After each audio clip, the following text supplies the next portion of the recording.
Alrighty, so today we're going to be talking about our last day of CY1, which is day 7. It's very exciting. So again, on the curriculum map, I'm going to scroll down to day 7, click on slide deck, and that's there for me.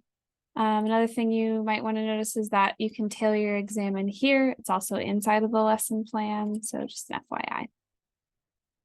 FYI.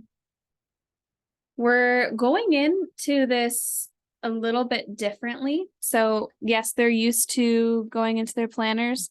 There's not a ton for them to do as a warm-up. In fact, their bell ringer on their warm-up is, can they translate what this is in Latin into English? They're going to pick what norm has been the most important norm for them in CY1. And then, quite frankly, they're going to go and take an evaluation. And this evaluation, it looks like this. I need to update that. See, this is why we do these lesson videos. Well, good news is the evaluation is also something that's on Canvas already. And that one for sure is updated.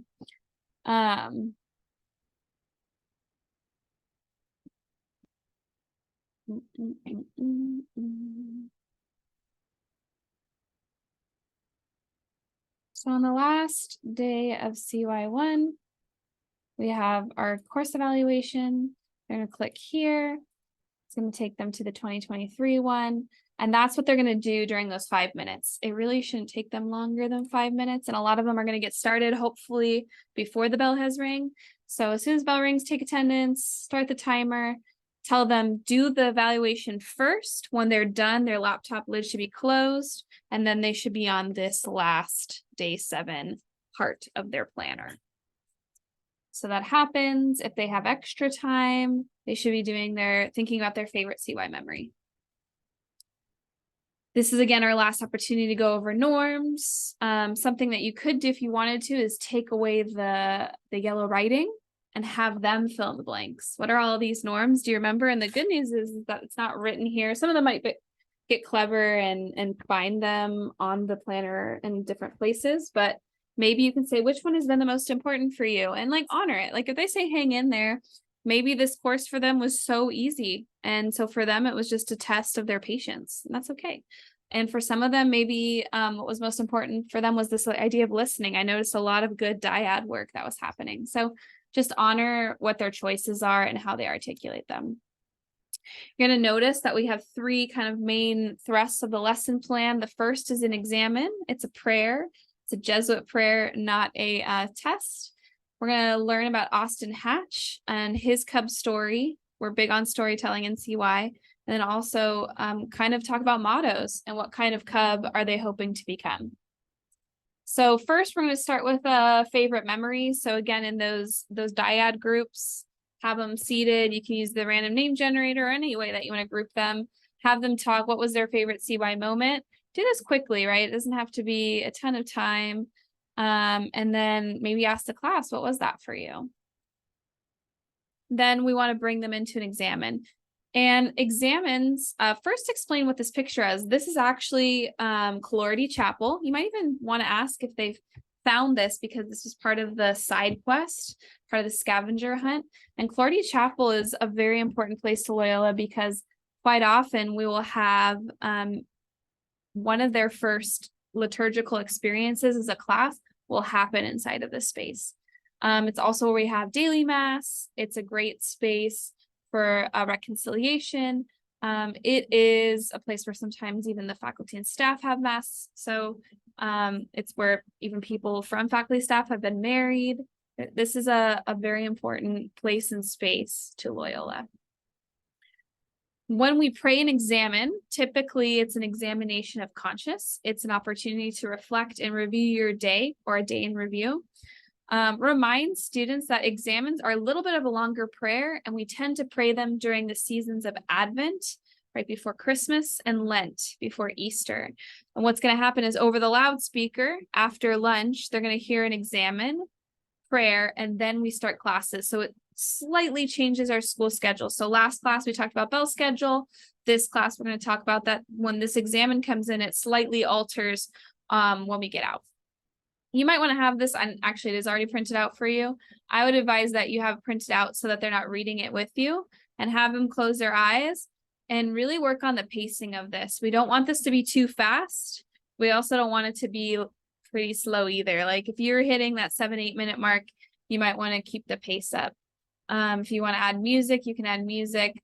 Really, the hope is to help them review over their last 4 weeks with you. Once the prayer is about to close, this is how we're ending with the prayer for generosity.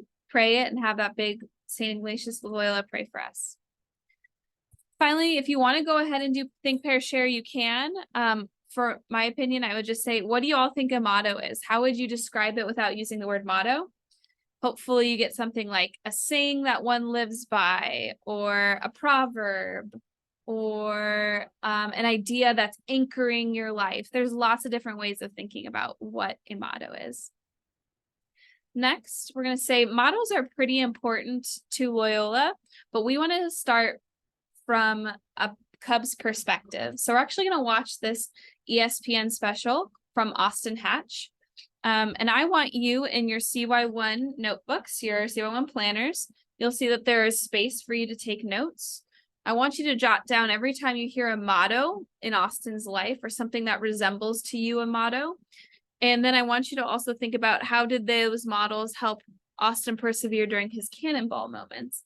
And what do you think a cannonball moment is? And hopefully they recall the olive.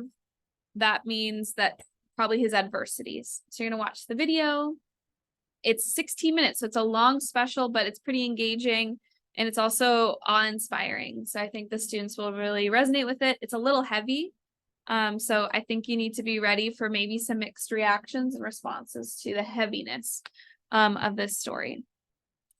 Afterwards, I think you should debrief. You should talk about what type of mottos Austin had in his life. And I think in the lesson plan, again, I give you some ideas, but as you watch, it's good for you to sort of take notes yourself, right? And then finally, you go over those mottos. What's Loyola's motto? And hopefully this is fairly obvious that it's AMDG. It's been everywhere. I've heard them in the classes that I've been visiting. They know what AMDG is just by virtue of like looking around the space. And what does that mean? It means ad majorem Dei gloriam, or in English, for the greater glory of God. And we're showing these different images of campus because symbolism and representation is really important to Loyola. And so we want you in the same vein, because mottos are important to us as an institution. We want you to think about what's going to be your motto for your freshman year. What is going to be your Cub Year 1 motto? And we want you to take this process seriously, because what often happens is a student will write down the first thing that comes to their mind and say, I got my motto. And that's not ad majorem Dei gloriam, for the greater glory of God. I guarantee was not something that was just like, got it, we're done. It needs to be thoughtfully developed. So what are some ways of thoughtfully developing a motto? Well, we can look at wisdom from other folks. These are all the CY1 quotes that we've had. Maybe something in these are awe-inspiring. Have a student read the CY1 motto.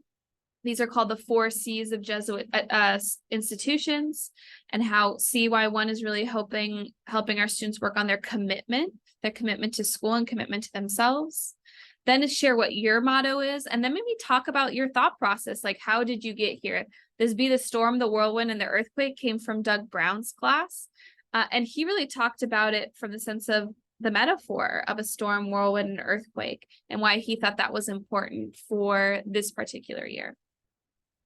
And then show it in context. So show that, remember at the bottom of this faith crest, this scroll that you left blank that you might have been wondering about? That's where your motto is going to go. So it's going to go 2 places. When you've finalized it, you'll put it here on page 33. And you can also draft over here on page 32. So again, don't try to go with your first gut instinct. And then take 10. This might be a good opportunity to finish your faith crest if you didn't have enough time last class. This is a good opportunity to brainstorm some mottos. And there's some certain things I want you to think about. I want you to think about authenticity. We've been stressing authenticity this week, especially with the olive and how Ignatius went from soldier to saint. We want you to also reflect over what are some of the key learnings of CY, everything from our norms to grad values to active listening to executive functioning skills. And you're going to put all of this stuff together. And then after that 10 minutes, let's submit this bad boy to your last assignment, my faith crest to campus. It has to, and you got to tell them it's got to be turned in at the end of class because you're grading, because the grades are due tomorrow, or actually I think they're due. Yeah, they're due Friday, 8 a.m. And then I love this. This was actually a video created by some Loyola students, and it's Loyola photography from Father Quinn's class. And it's just a beautiful representation of what it means to be a Cub. So you'll watch the video.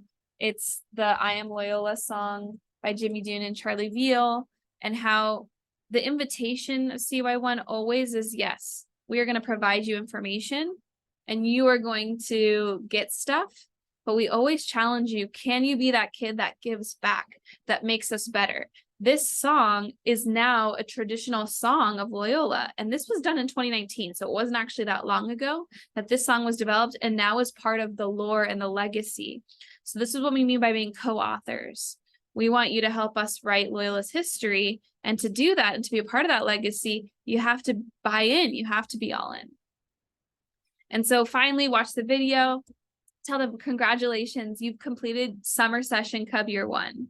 Before you get too ahead of yourselves, I want you to know that Cub Year 1 is going to keep going. So again, you can point them out on page 34 that CY is multiple levels. So they'll be doing this their sophomore, junior, and senior year. Also, and not summer session necessarily. Also, you might even want to go to page 14 for important dates and just point out that CY1 summer session's done in July 13th, which is today, but you've got 2 orientations coming up. The schedule is to be announced on the 14th and 16th. Their first day of school is the 17th. Remind them that it's 1, 2, 3, 4. They won't meet their 5, 6, 7 teachers until that Friday. Their first Kira Day is September 26th. And if they ask you what's a Kira Day, you can say, well, a Kira Day, well, let's think about Jesuit words. What's Cura Personalis mean? Care for the whole student. So on Kira Day, we have something called Kira Period. And that's when we as a CY group meet up again. Some things that happen on Kira Day too are we change the whole lunch setting around. So sometimes we have class competitions like dodgeball. We'll have video games available. We do sales, we play games, and also sometimes we bring other folks to campus like therapy dogs and yoga and play soccer darts. So the whole point is that Kira Day is about having fun and caring for oneself.